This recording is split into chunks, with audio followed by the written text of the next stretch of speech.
Jon Stewart once said, "If you don't stick to your values when they're being tested, they're not values, they're hobbies." And I like that quote. And testing is an important part of how God interacts with us. All throughout Scripture, we see examples of God testing his people. And you yourself may feel like you're going through a time of testing right now. But what does all that really mean? Why does God test us? What is the purpose? And what does the Bible have to say? Let's take a look.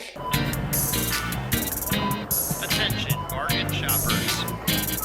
Now, the question of testing is an interesting one to discuss because it inherently leads to some misconceptions about God. First, the question of why does God test us? It sort of implies that God sends bad things into our lives on purpose. Sickness, disease, tragedy, hard times. This is not the case, however. God does not cause bad things to happen to you. That's a whole rabbit hole we could go down, and I'll make a video on it at some point. You can click the link here. But it's more that God warns us trials will come. If we look at John 16:33, it reads, "I have told you these things so that in me you may have peace. In this world you will have trouble, but take heart, I have overcome the world." It's not that God intends bad things to happen to us, but instead God uses the hard things that he warns us are going to be coming our way, and he uses them for a specific purpose. God does not waste your pain. God testing people is found throughout the Bible, and it's essential to understand that these tests are not intended to harm, but to reveal and refine. So what is a test? The biblical word is defined like to examine,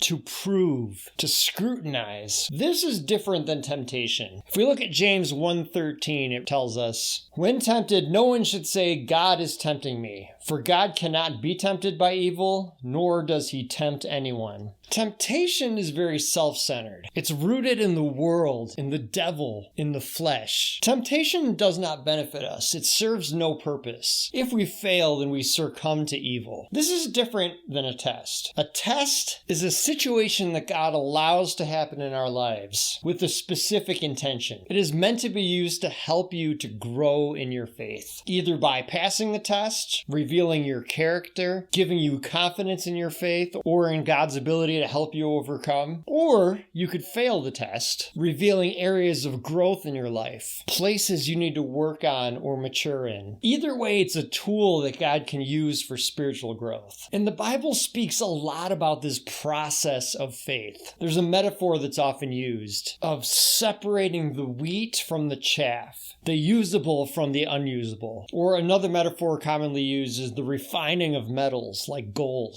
or silver. The smelting process uses fire to bring the imperfections to the surface so they can be cleared away, removed so that a more pure and stronger metal can remain. In 1 Peter 1:7, we're told, "Your faith will be like gold that has been tested in a fire.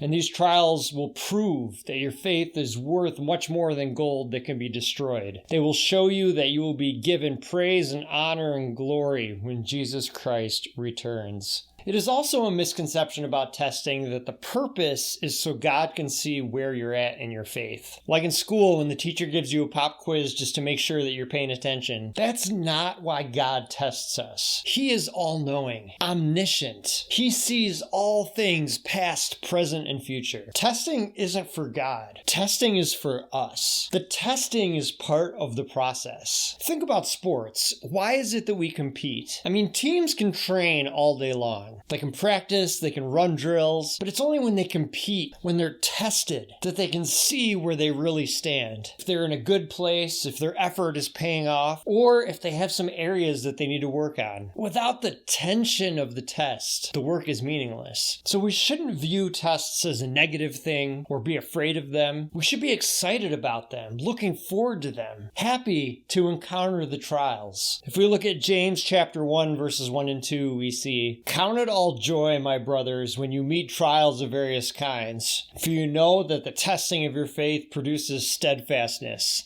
and let steadfastness have its full effect, that you may be perfect and complete, lacking nothing. God doesn't want us to be afraid. He wants us to get to a place where we trust Him completely. But just like with friends or with family, trust is something that has to build over time. It comes with experiences. You can't trust God if you've never been tested. Testing allows us the opportunity to experience God and see how He brings us through the trials. And that experience gives us knowledge that everything is going to be okay, that He's not going to let us down. That's how we develop that steadfastness that James is talking about. Testing is just part of the journey, part of our spiritual development. It's part of our training, not to be feared or anxious about, but to embrace. Proverbs 17:3 says, "The crucible is for silver and the furnace is for gold, and the Lord tests the heart." So there we have it, a little bit of a shorter video today. I hope you found that helpful. If you did, please feel free to like and subscribe. It does help out the channel. I'll leave the verses we used today below in the description. Feel free to leave a comment. I do read all the comments, and I'll respond when I can, although sometimes it takes me a minute. My name is Adam. This is Bargain Bin Theology, and remember,